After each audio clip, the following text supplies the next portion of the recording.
Hello, and welcome to another episode of Inebriated. I don't have any drinks today, but that's all right. So the world sucks right now. We're in the middle of a global pandemic that's forcing us all to stay home. Unless you are an essential worker, which I am. Not that it matters. Anyway, it's scary out there. Even more than usual. And I can't believe how many events are being canceled. Sporting events, concerts. You can't go to the movies. One of the biggest ones that was just announced last week is San Diego Comic-Con, which, let's see, it's April 21st right now, and that would have been July, so May, June, 3 months away. They've already canceled San Diego Comic-Con for the first time in 50 years. That's insane. But it got me thinking about conventions and how much I enjoy conventions and did I miss them?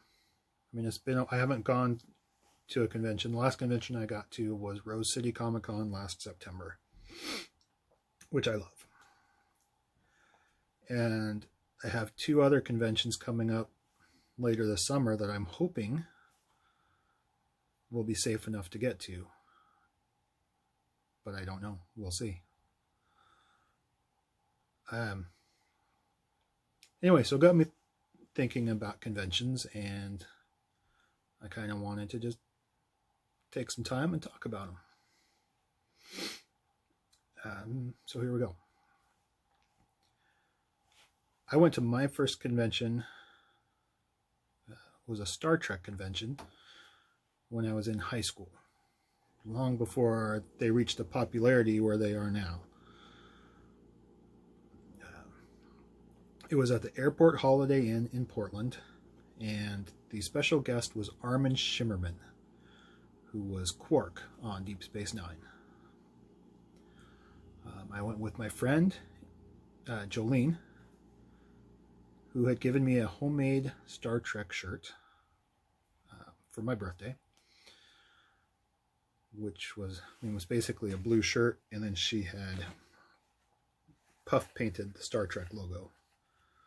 Very simple, but I thought it was super cool. I was very happy with it.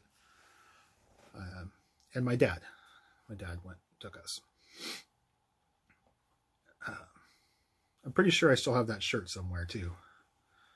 Not exactly sure where it is, but I think it's in my closet.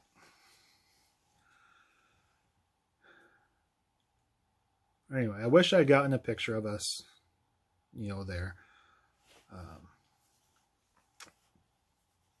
But all I have is, I've got some pictures of Armin on stage, and my dad got a picture of me getting my very first celebrity autograph. And this was back in the days when autographs were free. They didn't charge for the autograph. You just had to have something for them to sign.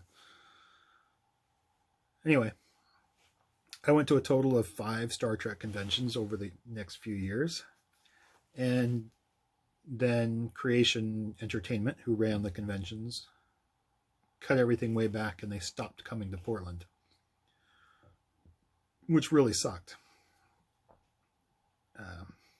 And then life happened, and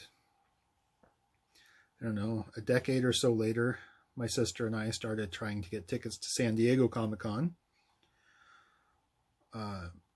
which, if you don't know, is a difficult process where you have to register with their website in advance. Then on a certain day, they open up registration to get tickets. So you have to log in by a certain time, and then they put you in a waiting room online, which then they pull randomly from to, to go in and get your tickets if you're picked. And it's very difficult. It took us years to finally get tickets, but I'll get there. So about that time, early 2010s, somewhere there, we also found out about Emerald City Comic Con up in Seattle and went to check that out. And it was so much different than the Star Trek conventions that we had gone to before. With the Trek ones, at least the ones that we went to, there was one room with vendors. It was a decent sized room, but not huge. And then an auditorium, where they had the stage and a bunch of seats, and they had, panels going on. And that was pretty much it. And then they did the autographs. Sometimes they did them in the auditorium. Sometimes they did them in the hallway, kind of the lobby area. Pretty low-key stuff, anyway.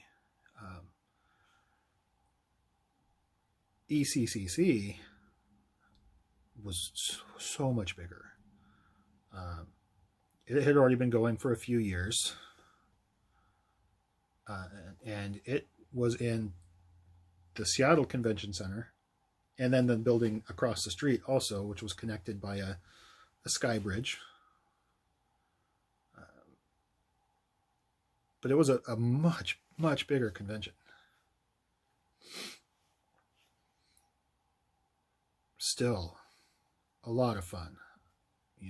I've gone to that convention a number of times.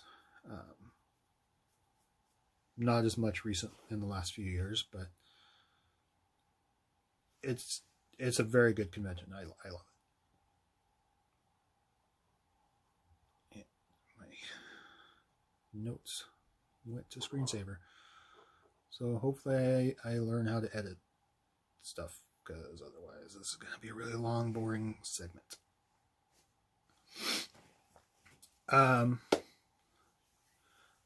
Okay. And then there have been other small shows popping up around here and there, which have been fun. And then Rose City Comic Con started in Portland about 2012, I think. I think it started right after we started going to Emerald City. And I've gone to that one every year since. I love that show. It started in a hotel downtown like the Star Trek conventions. But then the second year, it got bigger and moved to the convention center. And it's kept getting bigger and bigger and bigger since then, which is fantastic. And now it takes up most of the convention center, if not all of it. And it's just, it keeps growing. I don't know what else to say. It's a great convention.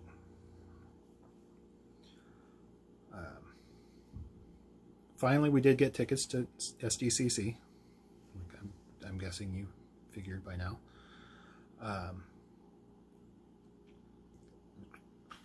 3 or 4 years ago. And that convention is a whole different world from the ones up here. I mean, even Emerald City, it blows it all out of the water. Because there's almost as much going on outside and around the convention as there is in the convention itself. The big studios, comic book publishers, you name it, they all bring whatever they're promoting for the next year or more to this convention. You know, so they'll have big panels with the actors and the producers and what have you. On the show floor, you know, they have, of course, all the vendors and stuff that we get up here, but then all of the studios and publishers will have big booths with a lot of times interactive elements and just crazy stuff. It's just huge, which can be super overwhelming. So if you're thinking about going to conventions, don't start with San Diego. It is big. Work your way up to it. And if you are interested in going to conventions, I have some pointers.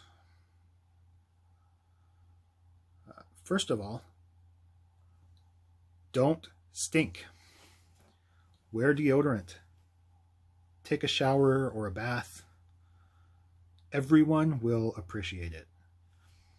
Convention floors can get hot, and body odor can be shockingly bad. Shockingly. Don't be that guy. And yes, it is usually, I would say, I don't think I've ever smelled a lady with the BO. It is the guys that stink. So guys, deodorant, showers, do it. Next tip, plan. Check out the website for the convention before you go. Get an idea of what kind of panels or events you may want to check out. There's going to be lots going on, but be flexible. It's good to know what you might want to see or do, but be ready to throw it all out the window when you get there and something else catches your eye, or maybe a line you're in takes longer than you expected. Next, meet celebrities. This is one of the main things I go for, because I'm that kind of nerd. It's fun. Most of them are super nice, and I have had some great interactions. I got to thank Patrick Stewart for helping me feel better about losing my hair at a young age. He said he wished he had somebody like that when he was young. And at the last Rose City Comic Con, I thanked Christopher Eccleston for Doctor Who helping me get through some really dark times. He took my hand and he said that he appreciated hearing that, and said that he's dealt with depression and anxiety too. It was super meaningful to me, and I will always remember it. Of course, not everybody is interested in collecting autographs or taking pictures with celebrities, or wants to spend the money to do it, because they do charge more than they probably should. But most of these celebrities are happy to have fans just come up and say hi. Some won't, especially if they're ones that are going to be really, really busy. But most do. And I highly recommend it. If there's, somebody that you want to meet, do it. You're not going to regret it.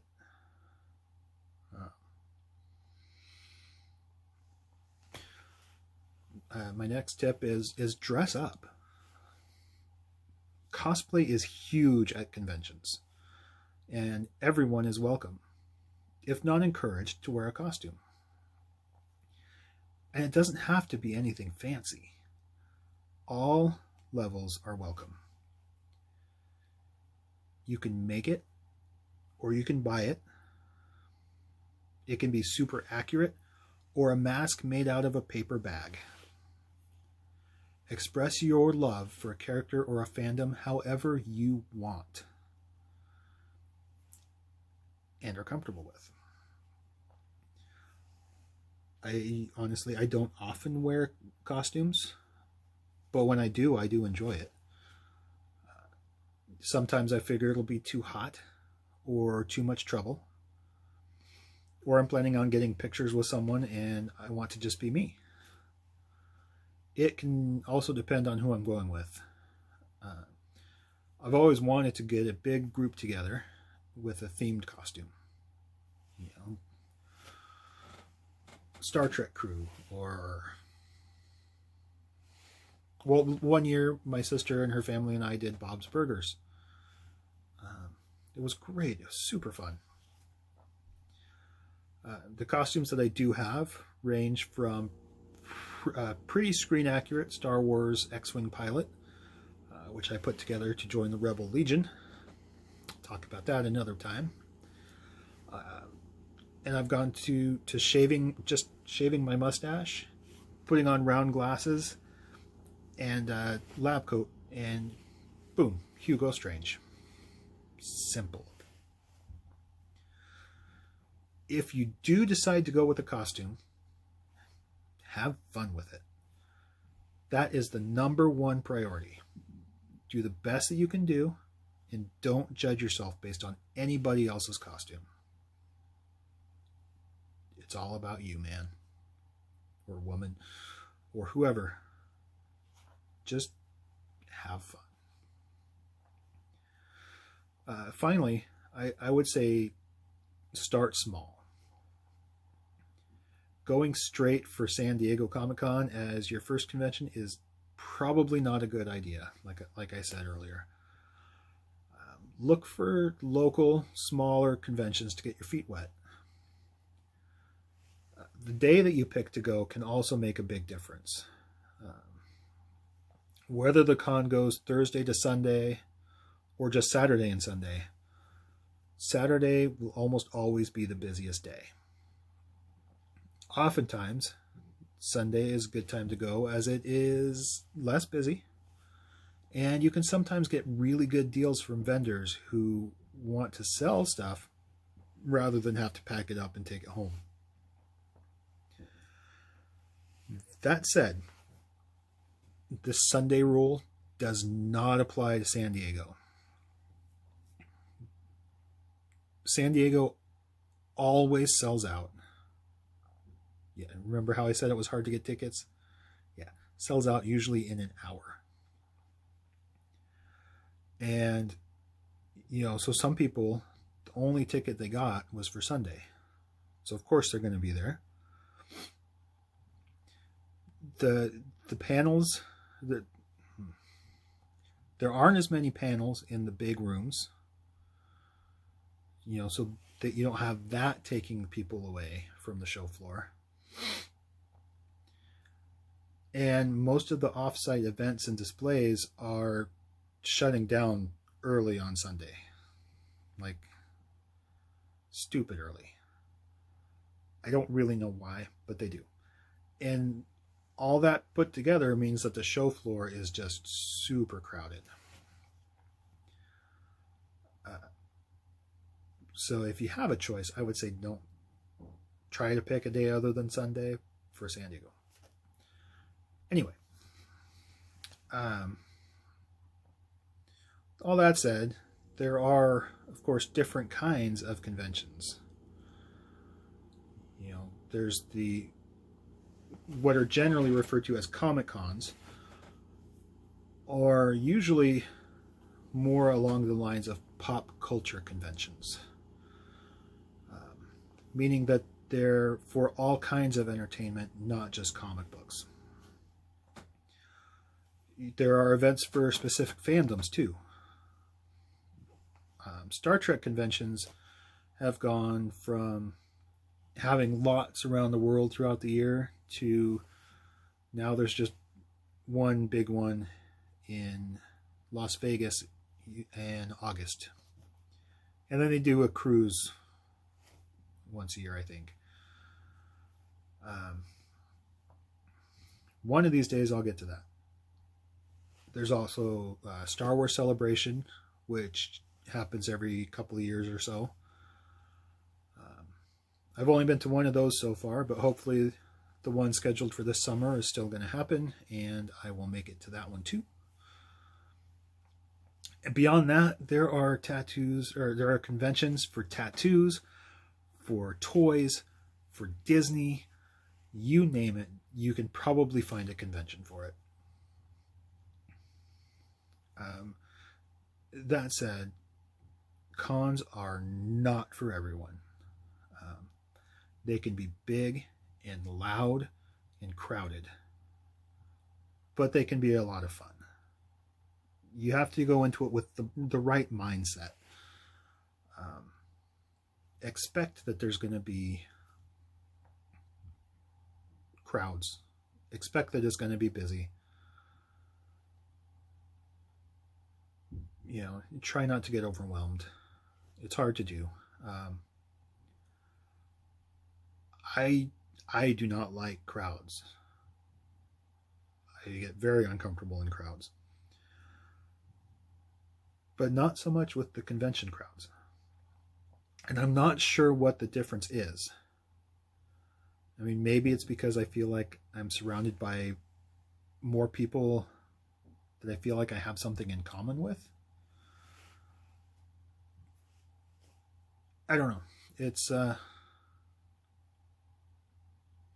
an interesting thing. Yeah. Anyway, I think that's all I've got to say about it. So, just some thoughts on conventions, and you know, that method of being able to embrace and enjoy your geekery.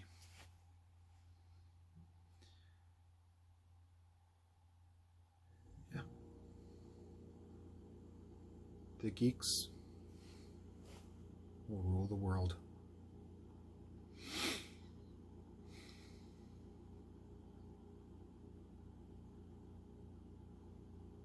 Trying to figure out how to sign off. I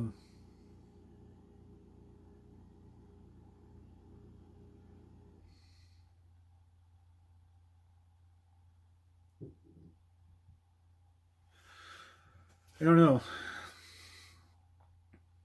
Until next time, be safe out there.